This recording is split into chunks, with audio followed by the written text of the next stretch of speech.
नमस्कार सभी साथियों को हमारे YouTube channel study bye UP वाले भैया में। जैसे कि हम 2 क्लासों में एलसीएम का टॉपिक पूरा कंप्लीट करा चुके हैं और आज का हमारा अगला टॉपिक होने वाला है एचसीएफ। और एचसीएफ से संबंधित जो भी सारे सवाल बनते हैं आपके परीक्षा के पॉइंट ऑफ व्यू से, वो सारे हम कंप्लीट कराने वाले हैं। चलो आपका बगैर समय गवाए चलते हैं सीधा सवाल की ओर। ठीक है, तो आज का सवाल है, दो बहुपद क्रमशः x² - 4 तथा x² + 3x + 2 का मासा निकालना है। तो मासा का मतलब पहले आप समझ लीजिए मासा होता क्या है। तो मासा यानी कि जैसे हम फैक्टर करते हैं, मासा का मतलब ये है कि जो फैक्टर के बाद दोनों में दोनों पार्ट हो या 3 पार्ट हो, जिनमें जो कॉमन होगा, जो तीनों में या दोनों में कॉमन होगा, वो कॉमन पार्ट ही हमारा मासा होगा। तो चलते हैं पार्ट वाइज हल करते हैं। तो पहले हम इस वाले पार्ट को ले लेते हैं। पार्ट फर्स्ट क्या है हमारा, x² - 4। ठीक है, तो इसे कैसे करेंगे, x² माइनस इसे कर देंगे 2 की पावर 2 = इसमें से अब क्या करें, वही फॉर्मूला बन गया ये x - 2 और x + 2। ठीक है, ये आपका एक पार्ट हल हो गया। अब दूसरा पार्ट ले लेते हैं, दूसरा ये वाला पार्ट ले लेते हैं आपका। तो पार्ट 2 में क्या है, यानी कि x² + 3x + 2। इसको यानी ये दो घात समीकरण है। तो 2 के ऐसे फैक्टर करने हैं कि जोड़ के कितने बन जाए, 3। तो 2 के फैक्टर करेंगे तो यानी 2 × 1 = 2 और 2 और 1 बन गए आपके 3। हमारा काम हो गया। यानी x² + का 2x + का x + का 2।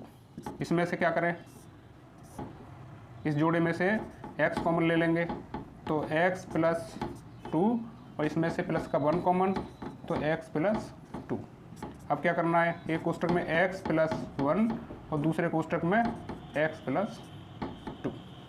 ठीक है, ये आपके दूसरे पार्ट के भी फैक्टर हो गए।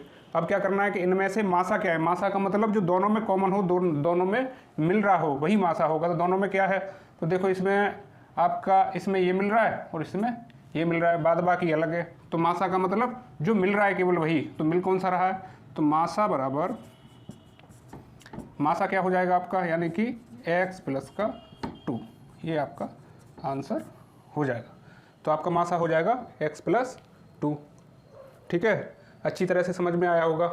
चलते हैं अगले सवाल की तरफ। तो आपका सवाल है, x² - का x - का 20 तथा x² - का 9x + 20 का मासा ज्ञात करना है। तो उसी तरीके से करेंगे, एक एक पार्ट को हल करेंगे पहले और फिर इनमें जो कॉमन होगा, दोनों पार्ट के गुणनखंड करके जो कॉमन बचेगा वही हमारा मासा होगा। तो पार्ट फर्स्ट को हल कर लेते पहले। तो पार्ट फर्स्ट क्या है हमारा, तो पार्ट फर्स्ट है x² - का x - का 20। तो द्विघात समीकरण है। ठीक है, तो द्विघात समीकरण है। तो अब क्या करना है, घटा के ऐसे फैक्टर करने हैं 20 के,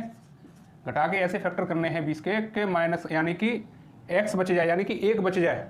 ठीक है ना, एक x है ना, तो 1 बच जाए। तो कैसे बचेंगे, यानी कि क्या हो सकते हैं 20 के फैक्टर ऐसे, यानी कि हो सकते हैं 5 × 4, यानी कि 4 पन्ना 20। तो यानी 5 में से 4 गए तो 1 बच जाएगा, काम हो गया हमारा।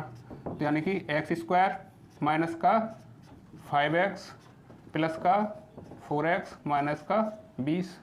इसमें से कॉमन ले लो, x कॉमन, x - का 5 + का 4 कॉमन तो x - का 5, वही एक कोष्ठक में x + 4 और दूसरे कोष्ठक में x - का 5। तो एक पार्ट के तो आपके ये फैक्टर हो गए। इसी प्रकार इस वाले पार्ट के दूसरे पार्ट के भी कर लेते हैं। तो पार्ट 2 के भी कर लेते हैं। तो पार्ट 2 का क्या है, x² - का 9x + का 20। अब क्या करना है कि 20 के ऐसे फैक्टर करने हैं कि जोड़ के 9 आ जाए। तो 20 के ऐसे फैक्टर क्या हो सकते हैं, यानी 20 के ऐसे फैक्टर हो सकते हैं, यानी 5 × 4, यानी 4 पन्ना 20 और 4 और 5 9। तो हमारा काम हो गया, यानी x² - का 9x + का 20। तो अब इसे क्या करें अब, यानी x² - का 5x - का 4x + का 20, वही इसमें से अब कॉमन ले लेते हैं। तो x कॉमन, x माइनस 5 और इसमें से माइनस का 4 कॉमन, तो x माइनस का 5। तो वही एक कोष्टक में x माइनस का 4 और दूसरे कोष्टक में x माइनस का 5। ये आपके दूसरे पार्ट के गुणनखंड हो गए। तो मासा में मैंने क्या बताया था कि जो कॉमन हो, जो दोनों में मिल रहा हो, वो वाला आपका मासा होगा। तो इसमें दोनों में कॉमन कौन सी संख्या है, यानी कि x माइनस 5 इसमें भी कॉमन है और x माइनस 5 इसमें भी कॉमन है। तो अब मासा बराबर क्या हो जाएगा, तो मासा हो जाएगा आपका यानी कि x माइनस 5 और यही आपका आंसर हो जाएगा। ठीक है, चलते हैं अगले सवाल पर। आपका अगला सवाल है, यदि दो बहुपद क्रमशः एक्स स्क्वायर प्लस 1 का होल वर्ग माइनस एक्स स्क्वायर तथा एक्स क्यू माइनस 1 है तो मासा ज्ञात करना है। तो दिक्कत वाली कोई बात नहीं, एक एक पार्ट को ही हल करेंगे। पहले इस वाले पार्ट को ले लेते हैं। तो पार्ट वन क्या है भाई, यानी कि एक कोष्टक में एक्स स्क्वायर प्लस का 1 का होल वर्ग और माइनस का एक्स स्क्वायर। ठीक है, तो इसके क्या कैसे फैक्टर करेंगे, यानी कि ये फॉर्मूला बन रहा है कौन सा, यानी इसको हम एक संख्या माने। ठीक है, और तो ये फॉर्मूला क्या बन जाएगा, ए स्क्वायर माइनस बी स्क्वायर वाला फॉर्मूला बन जाए। तो इसका फॉर्मूला क्या होता है, एक कोष्टक में ए माइनस बी और एक में ए प्लस बी, इस टाइप से हो जाता है। इसी टाइप से लिख देते हैं एक बार ये पूरा। तो क्या हो जाएगा, एक्स स्क्वायर प्लस का 1 और माइनस का एक्स, और एक बार इसमें माइनस ले लिया फिर एक बार प्लस ले लेंगे। तो एक्स स्क्वायर प्लस का 1 चौकाते हो फिर प्लस एक्स। तो एक के फैक्टर तो आपके ये हो गए पार्ट 1 के। इसी प्रकार पार्ट 2 के कर लेते हैं। तो पार्ट 2 कौन सा है, ये वाला, इसे ले लेते हैं। तो यानी पार्ट 2 के कर लेते हैं। तो पार्ट 2 में क्या है, x की घात 3 माइनस 1, ये तो आपको पता ही है, सीधा सीधा फॉर्मूला है ये। ठीक है ना, तो इसे कैसे लिख लें, x की घात 3 और इसकी भी कर लें 1 की घात 3 कर लें तो कोई दिक्कत नहीं होगी, क्योंकि 1 की घात कितनी भी कर दें मान उसका उतना ही रहेगा। तो अब इसको क्या करें, यानी एक कोष्टक में तो x माइनस का 1 होता है और एक में माइनस वाला, तो इसमें सारे प्लस के होंगे। तो एक्स स्क्वायर और प्लस 1 और प्लस x, ये हो जाएगा आपका। तो इसके भी दूसरे वाले के भी आपके फैक्टर हो गए। अब इसमें क्या देखना है कि कॉमन क्या है इन सब में, इन दोनों में कॉमन क्या है। तो इसमें ये सारे प्लस वाले हैं और इसमें ये वाला सारा प्लस वाला है। तो ये प्लस वाला ब्रैकेट ही हमारा एलसीएम हो, यानी कि सॉरी मासा होगा। तो हमारा मासा क्या होगा, तो मासा होगा हमारा, दोनों में कॉमन क्या है, यानी एक्स स्क्वायर प्लस का 1 प्लस का एक्स, और यही हमारा आंसर हो जाएगा। ठीक है, तो आशा है कि आपको ये पूरी तरह समझ में आया होगा।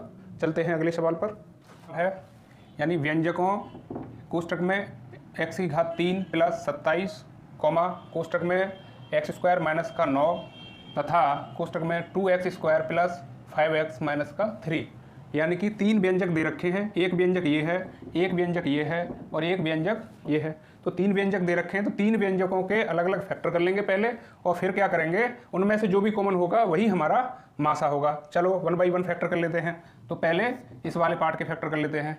तो पार्ट फर्स्ट को ले लेते हैं हम। तो ये क्या है पार्ट फर्स्ट, यानी कि x की घात 3 प्लस 27। ठीक है, तो इसे कैसे लिख सकते हैं, यानी x की घात 3 प्लस 3 की घात 3 लिख सकते हैं। तो इससे कुछ आपको अंदाजा लगा होगा कि फॉर्मूला बन गया, कौन सा बन गया, यानी कि a की घात 3 प्लस b की घात 3 वाला फॉर्मूला बन गया। ठीक है, ये फॉर्मूला आपको पता ही होगा क्या होता है। ठीक, तो अब क्या करें, इसे फॉर्मूला के हिसाब से कर देते हैं अब, यानी x प्लस 3 चौकाते हो और ये प्लस वाला है तो इसमें एक माइनस आएगा। ठीक है, तो एक्स स्क्वायर प्लस यानी कि 3 का वर्ग आएगा, तो प्लस 3 का वर्ग यानी कि 9, अब माइनस दोनों का गुणा यानी कि माइनस 3x। ये हो गए इसके एक पार्ट के आपके, ये हो गए फैक्टर। इसी प्रकार अब दूसरे वाले पार्ट को ले लेते हैं। तो ये हो गया आपका दूसरा पार्ट, तो इस वाले को ले लेते हैं अब। तो यानी पार्ट 2 ले लेते हैं। तो इसमें क्या है, एक्स स्क्वायर माइनस का 9, तो इसे कैसे करेंगे, एक्स स्क्वायर अब माइनस 9 को कैसे लिख सकते हैं, 3 की पावर 2। तो ये भी सूत्र बन गया। तो इसे ये कौन सा बन गया, ये बन गया आपका a की पावर 2 और माइनस b की पावर 2 वाला फॉर्मूला, ये आपका बन गया। तो इसी के हिसाब से एक कोष्टक में x माइनस 3 और दूसरे में x प्लस 3, तो ये आपके दूसरे पार्ट के भी फैक्टर हो गए। ठीक है, अब आता है पार्ट तीसरा वाला, ये वाला जो बचा है, इसके फैक्टर ले लेते हैं। तो इसे यहाँ ले लेते हैं। तो पार्ट तीसरा पार्ट है ठीक है। तो ये है 2x² प्लस का 5x माइनस का 3। इसके ये क्या द्विघात समीकरण है, इसे कैसे करेंगे, इसका यानी 2 का इसमें गुणा करेंगे तो कितना हो जाएगा 6, कितना हो गया 6। अब 6 के ऐसे फैक्टर करने हैं कि घटा के 5 बन जाए। तो 6 के ऐसे फैक्टर क्या हो सकते हैं, यानी कि 6 एकन 6 और 6 में से 1 जाएगा तो 5 बन जाएंगे, तो बन गया हमारा काम। तो यानी कि 2x² प्लस का 6x और माइनस का x माइनस का 3, ठीक है। तो 2x कॉमन ले लें, 2x कॉमन ले लेंगे तो यहाँ क्या बचेगा, यहाँ बचेगा तुम्हारा x और यहाँ क्या बचेगा आपका x बार चला गया, 2 चला गया तो यहाँ बचेगा आपका 3, ठीक है। और इसमें से क्या कॉमन ले लें, यानी यहाँ से कॉमन ले लें माइनस का 1, तो यहाँ क्या x प्लस का 3। तो वही एक कोष्टक में 2x माइनस का 1 और दूसरे कोष्टक में x प्लस का 3। ये आपके तीसरे वाले पार्ट के भी फैक्टर हो गए। तो यानी कि तीनों व्यंजकों के हमारे अलग अलग फैक्टर हो चुके हैं। तो इसमें क्या करना है, अब मासा कैसे पता करें, मासा वही जो तीनों में कॉमन हो। तो तीनों में कॉमन क्या है, तीनों में कॉमन है आपका यानी x प्लस 3 इसमें भी है, x प्लस 3 इसमें भी है और x प्लस 3 इसमें भी है। क्यों, मासा का मतलब यह है जो सब में कॉमन हो, जो मिलता हो। तो मासा बराबर क्या हो जाएगा, मासा बराबर हो जाएगा तुम्हारा यानी x प्लस 3 और यही आपका आंसर होगा। तो चलते हैं अगले सवाल की तरफ। का अगला सवाल है व्यंजक x³ माइनस 16x और x³ माइनस 64 का मासा यानी HCF ज्ञात करना है।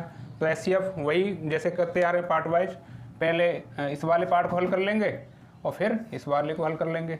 और मासा आपको पता ही है, मासा क्या होता है, जो दोनों में या तीनों में मिल रहा हो, जो यानी कि फैक्टरों में कॉमन हो वही मासा होता है।